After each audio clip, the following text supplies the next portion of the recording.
세월호가 침몰된 지 20일째를 맞고 있지만 아직도 왜 세월호 선원들이 승객들에게 탈출하라고 알리지 않았냐, 이 기본적인 의문조차 풀리지 않고 있습니다. 수사본부는 승객들에게 탈출을 알리는 설비가 최소한 4가지 갖춰져 있었지만 단 하나도 작동하지 않았다고 밝혔습니다.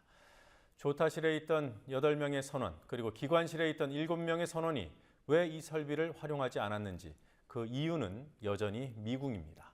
이미 공개된 해경의 초기 구조 장면에서 선원들에게는 최소한 수십 분이라는 넉넉한 시간이 있었습니다. 수사 속보 알아보겠습니다. 윤인아 PD. 네, 윤인아입니다. 자, 탈출 안내나 지시가 가능했다고 하는 세월호 설비에는 어떤 것들이 있습니까? 조타실에 있는 안내 방송을 할 수 있는 방송 설비와 무전기, 방송 없이 탈출을 안내할 수 있는 비상벨, 그리고 기관실과 선원실에 설치된 전화기, 탈출을 안내할 수 있는 총 4개의 설비가 있었습니다. 자, 이 4가지. 일단 조타실에 있는 설비들부터 알아보죠. 어떻게 작동되는 것인지요? 우선 조타실의 배 전체에 방송을 할 수 있는 설비가 있습니다. 하지만 당시 조타실에 있던 이선장을 포함한 8명의 승무원은 해경 경비정이 도착한 9시 28분부터 자신들이 조타실을 빠져나와 접안한 경비정으로 완전히 탈출했던 9시 48분까지 탈출해야 한다는 방송을 하지 않았습니다. 조타실에서는 또 다른 장비인 비상벨로 퇴선 지시를 할 수도 있었습니다. 비상벨을 짧게 7번을 누른 뒤 길게 1번을 누르면 퇴선 지시를 의미합니다.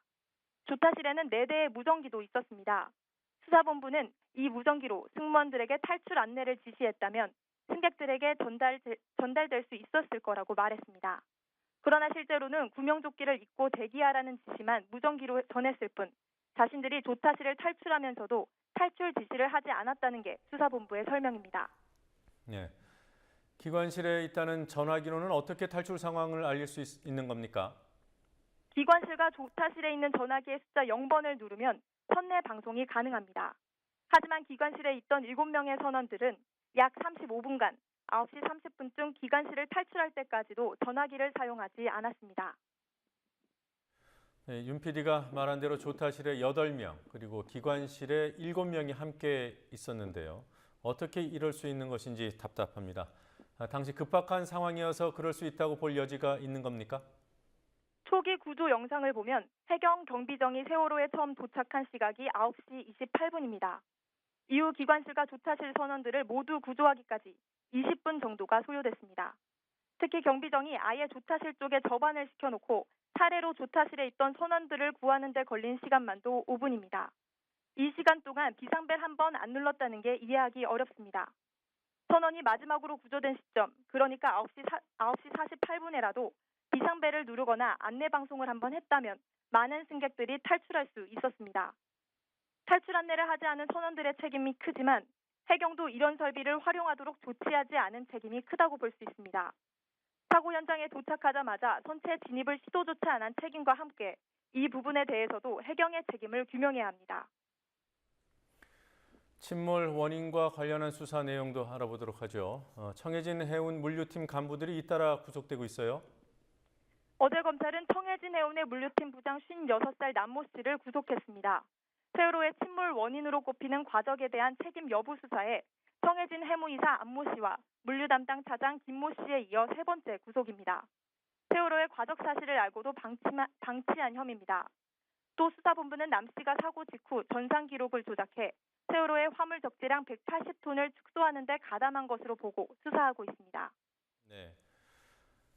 검찰은 청해진 해운의 실소유주로 알려진 유병언 전 회장을 머지않아 소환할 것이라는 이야기가 나오고 있더군요. 어떻습니까? 네, 그렇습니다. 검찰이 조만간 유병언 회장을 소환할 가능성이 높아지고 있습니다. 검찰은 유 전 회장 일가의 계열사 경영에 유 전 회장이 직접 개입했다는 직간접적인 증거와 내부 진술을 확보해 유 전 회장의 일가에 대한 압박 강도를 높이고 있습니다. 해외에 머무르고 있는 자녀와 측근에게 오는 8일까지 귀국해 조사받을 것을 요구했고 2, 3차 소환 통보에 응하지 않을 시 강제 소환하겠다는 뜻을 나타냈습니다. 그 전에 국내에 있는 유 전 회장의 장남 대균 씨를 먼저 소환하는 것과 직접 유 전 회장을 소환하는 방안까지 나오고 있습니다.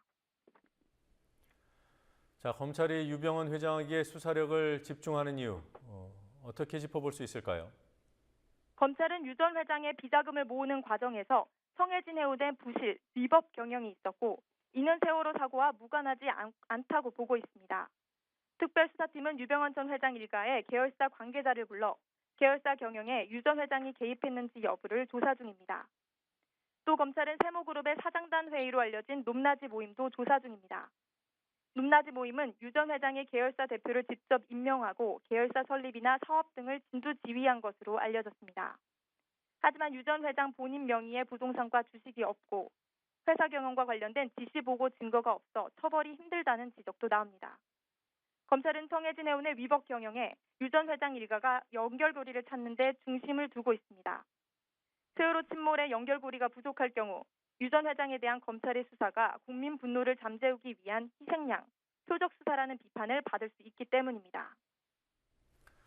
탤런트 전모 씨도 요즘 언론에 많이 오르내립니다. 일부에서는 정부 책임을 흐리려는 의도가 아니냐는 지적도 있던데요.